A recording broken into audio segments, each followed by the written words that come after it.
The Poiesis of Encounter.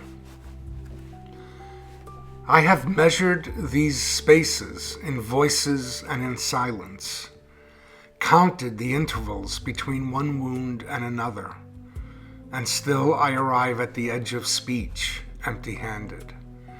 For there are regions of the soul where language begins to fray, where words drift like ash through the dim corridors of memory, and where the heart, burdened by its own knowing, can do little but wait.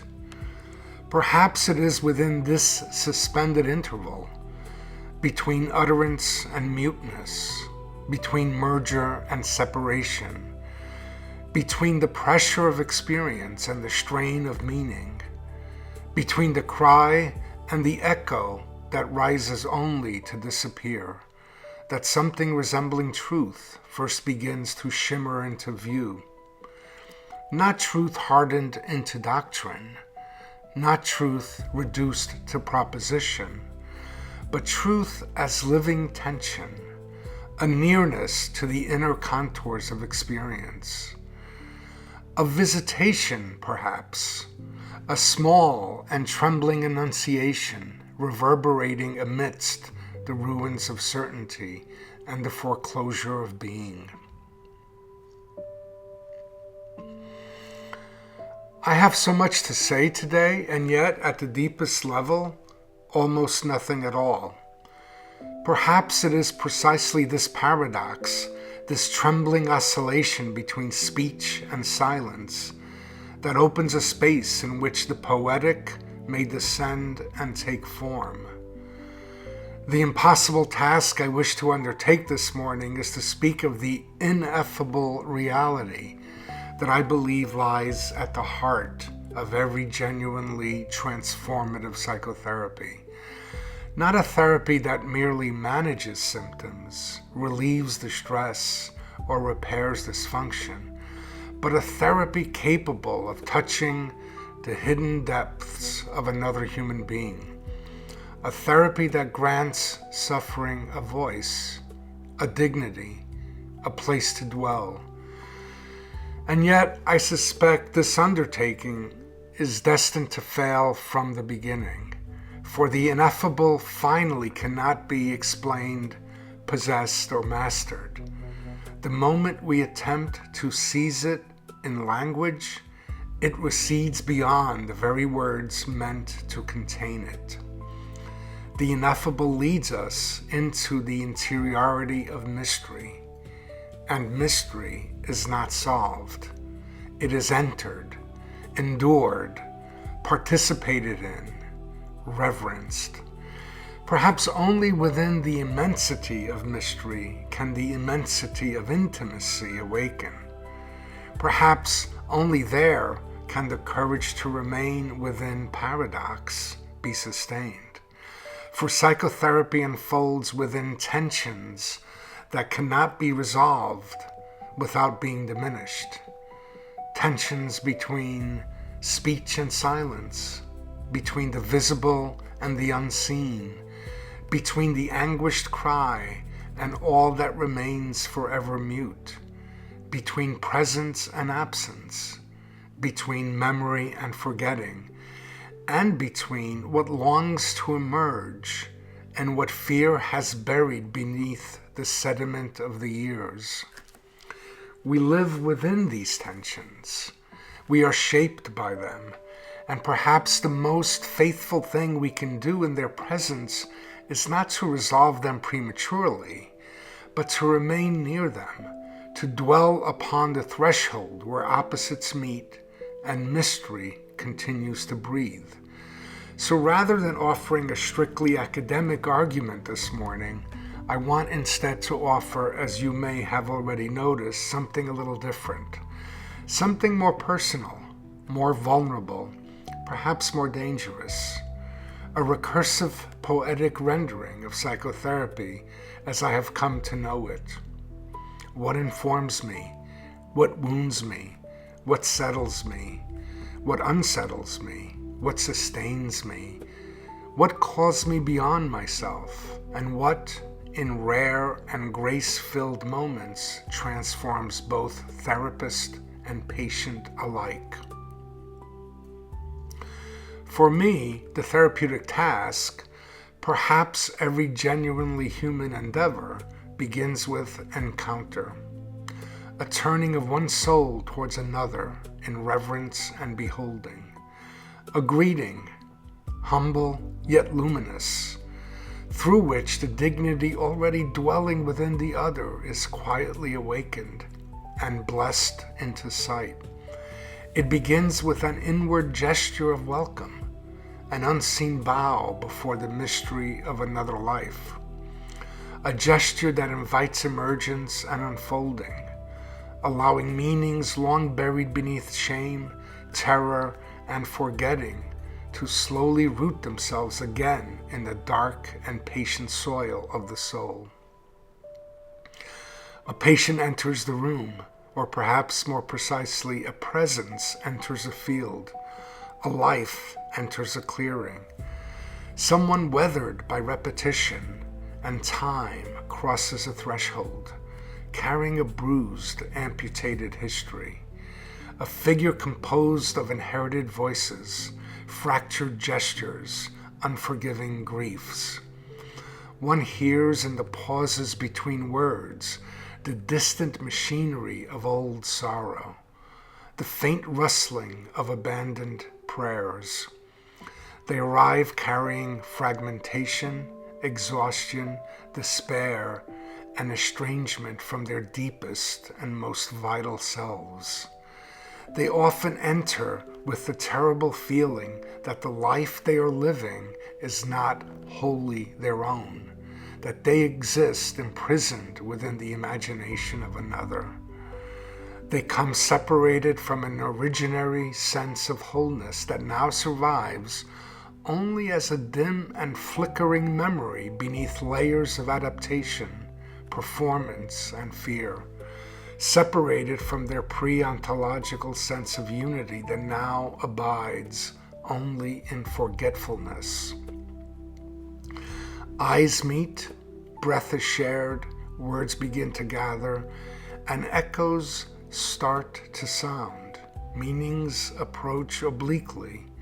They appear in fragments, a hesitation, an averted gaze, a sentence abandoned midway through its own becoming, before withdrawing once more into shadow, leaving only traces behind. And so the journey begins.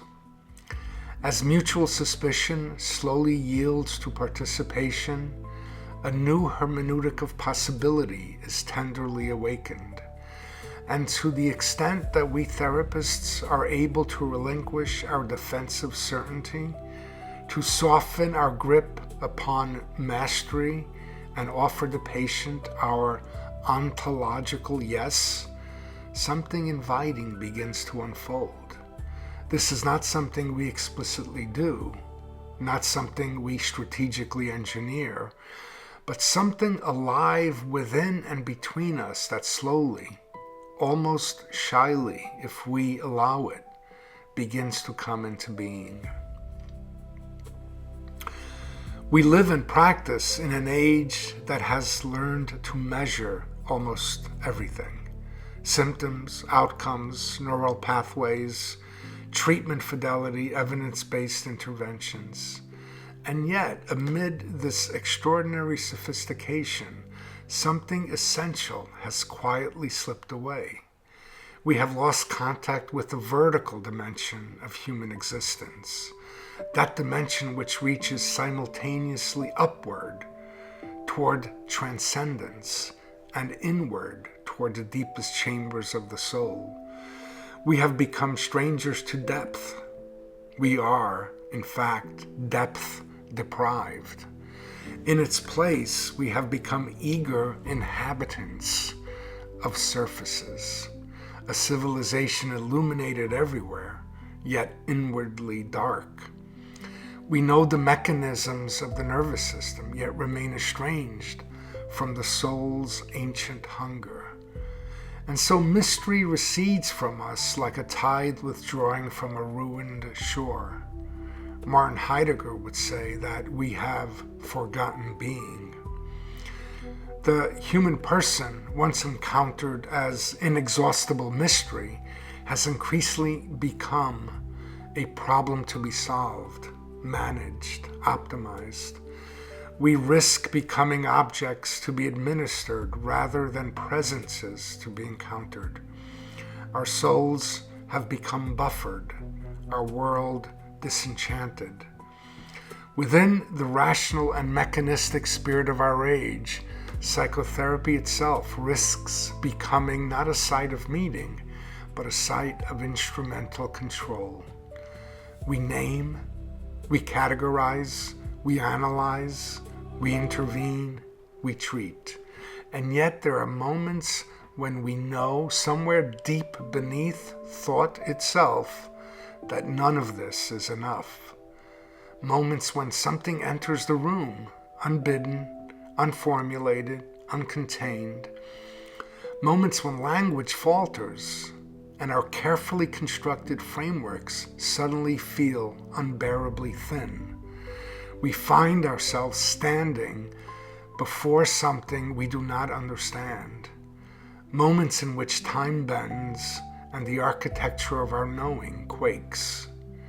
Perhaps it is precisely here, in these moments where mastery fails, where certainty collapses, where we drift beyond the familiar shoreline of ourselves, that the threshold of new beginnings first appears. So how do we as clinicians formed within a culture obsessed with mastery, productivity, and control remain open before what exceeds us? How do we move from knowing toward letting be? A movement such as this requires a dramatic shift in posture, not the abandonment of knowledge, but the relinquishment of our attachment to certitude. The therapist must gradually learn to inhabit another mode of presence, one grounded less in authority than in receptivity, less in intervention than in listening, less in explanation than in attunement. This movement calls us to embody a different spirit altogether, a spirit of self-emptying serenity, of inner freedom, a spirit of releasement toward beings, what Martin Heidegger called Gelassenheit, a letting go and letting be, a non-grasping openness capable of receiving what wishes to emerge, for truth comes only when grasping ceases. Within such openness, the patient no longer appears merely as diagnosis, symptom cluster, or explanatory narrative. Instead, the patient begins to appear as mystery, not mystery as obscurity, but mystery as intimate immensity, as unfolding possibility, as creation still in motion, still occurring. And this mystery asks something of us. It asks a different discipline, a different way of inhabiting consciousness itself, and of disposing of that consciousness in a new way towards reality and the world. It is not a discipline of mastery, but the discipline of waiting. It is a waiting rooted not in ignorance, but in gracious openness. An openness that welcomes, an openness that listens before it knows, an openness that does not yet even know what it is listening for, allowing for gestation, incubation, the slow ripening of what is real, to suspend memory, expectation, desire, and the narcotic comfort of premature knowing, to sit with another human being and relinquish, however briefly, the very capacities by which we have learned to define ourselves as experts, to surrender our ego to the moment, to the silence, to the unknown, to the buried wisdom of the other.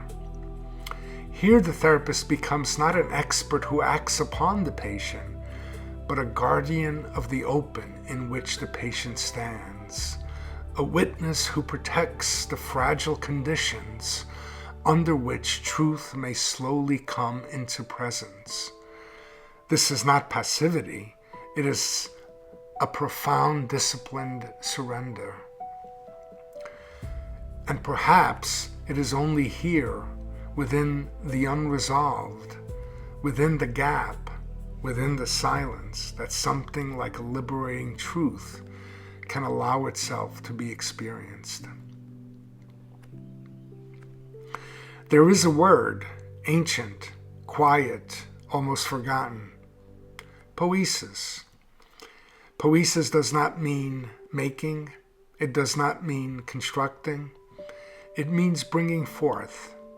It names the creative and world-disclosing movement of the psyche through which something hidden comes into presence. Not because we caused it, but because we allowed it. Poiesis is an unfolding, an unconcealment, an opening within being itself. It is the process through which the soul slowly reorganizes around a deeper and more truthful unity. It is a movement harmonizing itself with the flow of existence, the movement towards a deeper, more authentic incarnation of life, where a dying and a being born into new meaning dynamically live in perpetual tension.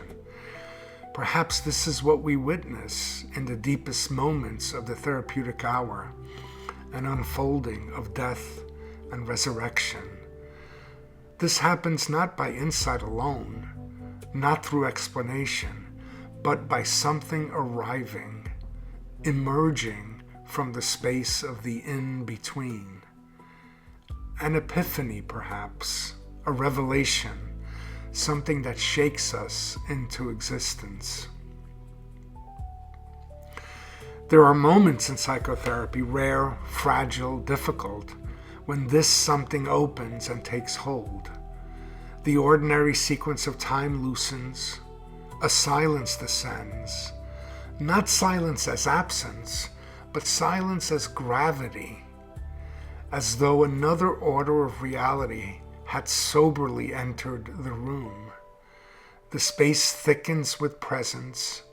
We come upon an opening, an expanse, as though the canopy of a forest had benevolently parted just enough to let the light enter and caress the ground. This is what Heidegger called the clearing, the open region in which beings are allowed to poetically unfold and be as they are. It is a space not for correction, not for normalization, but for revelation.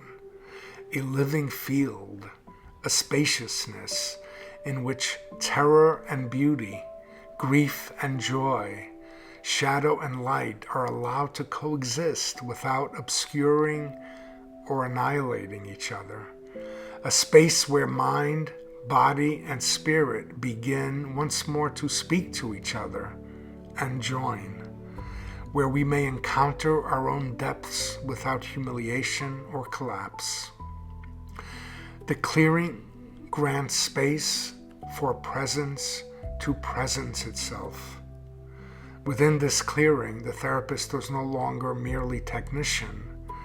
We become witnesses, participants, guardians of the open, shepherds of being, and it is here that the face of the other lays its ethical claim upon us.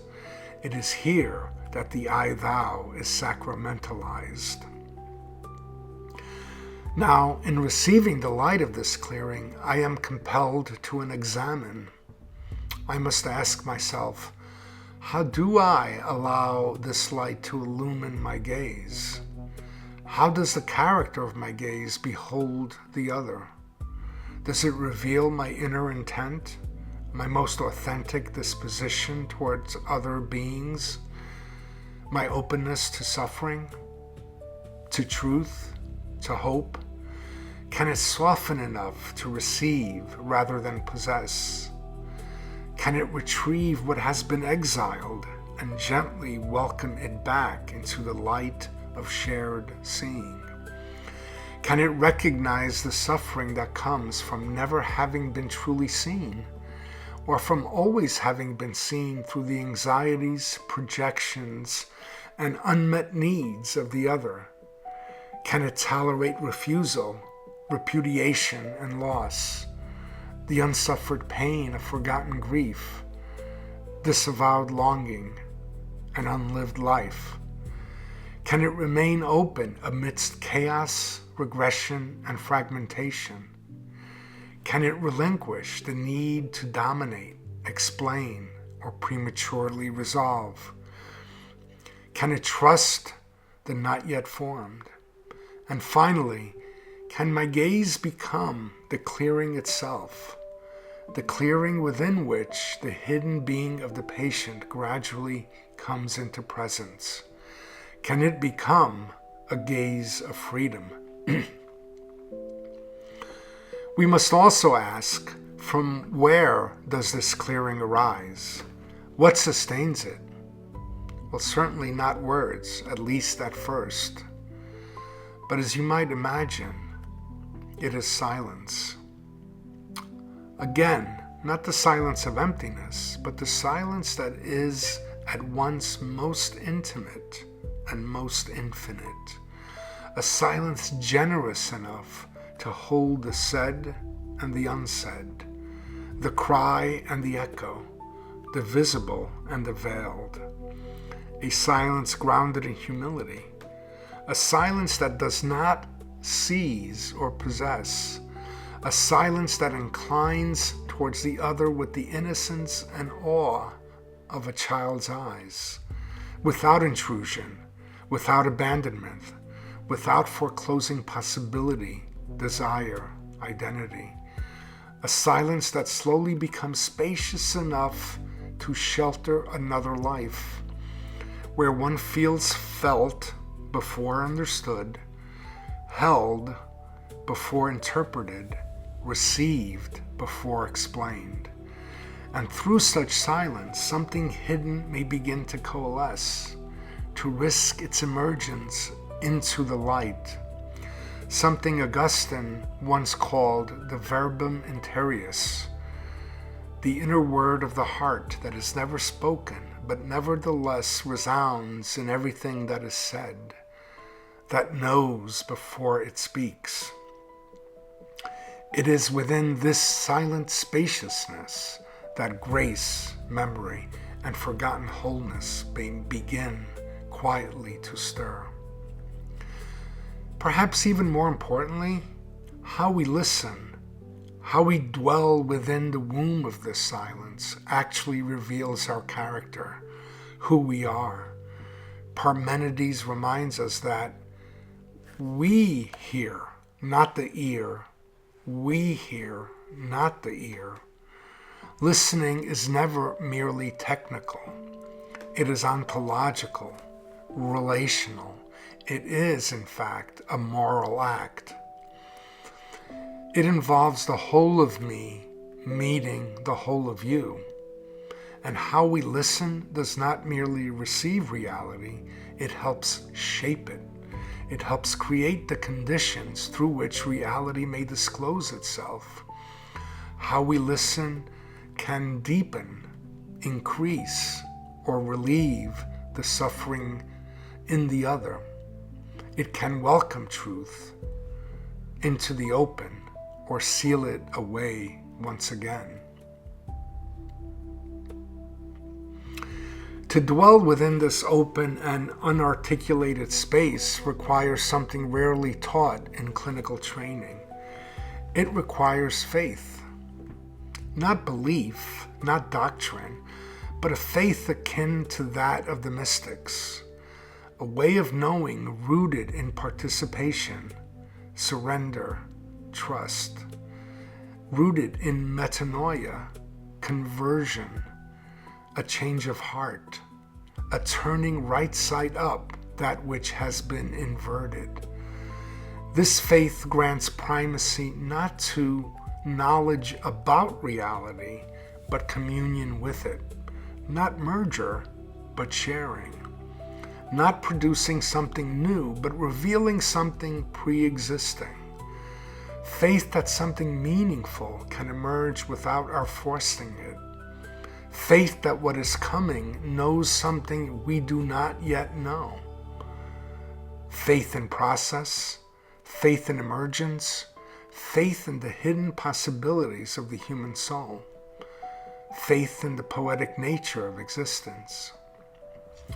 To be sure, we must have faith in ourselves, faith that we can tolerate confusion and not knowing, faith that we can survive becoming containers for another's chaos and pain, faith that our own suffering may deepen rather than diminish our humanity, and faith that if we allow ourselves to be reshaped by truth rather than attempting to tame it from afar, that we will not be destroyed.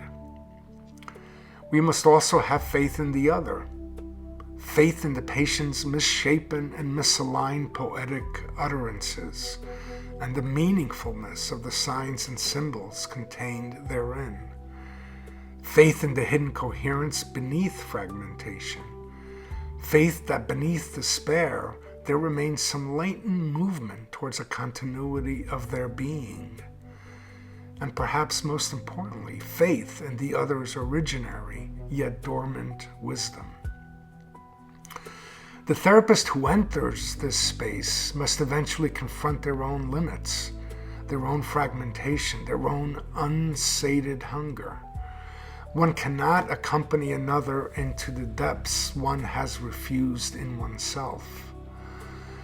This kind of therapeutic faith is extraordinarily difficult, for it asks us to relinquish the identity of the one who knows, the one who cures, the one who remains safely in control. It asks us to risk entering a kind of void, to risk contact with the madness of another, to risk destabilization, to have perhaps our own madness unleashed, and to risk being turned around in transformation. Wilfred Bion understood this deeply. For Bion, faith is not secondary to the analytic attitude. Faith is the analytic attitude. So as I conclude, I return to where we began and perhaps discover, as T.S. Eliot suggests, that I have arrived at that place for the first time. A room, two people, a clearing, a silence, and the struggle we share together. And something, not yet fully formed, begins quietly to stir between us. In the interspace, the in-between, perhaps a third comes into being. We do not fix, we do not master, we remain, we listen, we accompany. We stay near the other within the threshold of their suffering, without grasping, without fleeing, without prematurely foreclosing mystery. And perhaps it is here where we encounter healing, both our patients and our own, in that fragile region where one human being feels neither categorized nor corrected, but faithfully accompanied through the desolation of their own becoming, where a greater capacity to experience can blossom, where we may come to feel the hidden density of grace, moving beyond speech into silence, able to notice wonder and incline ourselves to it in reverence, and as therapists, to become, however imperfectly, a conduit for that grace, that something greater than ourselves can work through us. Through this faith, we therapists can become a ground for hope, a hope that the other may encounter themselves in a more gracious way, listen to themselves with a more attuned ear, see themselves through more forgiving eyes, and gradually become their own tender witness, able to sing their poetic verse in fuller voice. And perhaps through this, like the mystics, both patient and therapist alike may become more compassionately at one with themselves, with one another, with the world, and with the very fabric of existence. This, I would suggest, is the poiesis of encounter.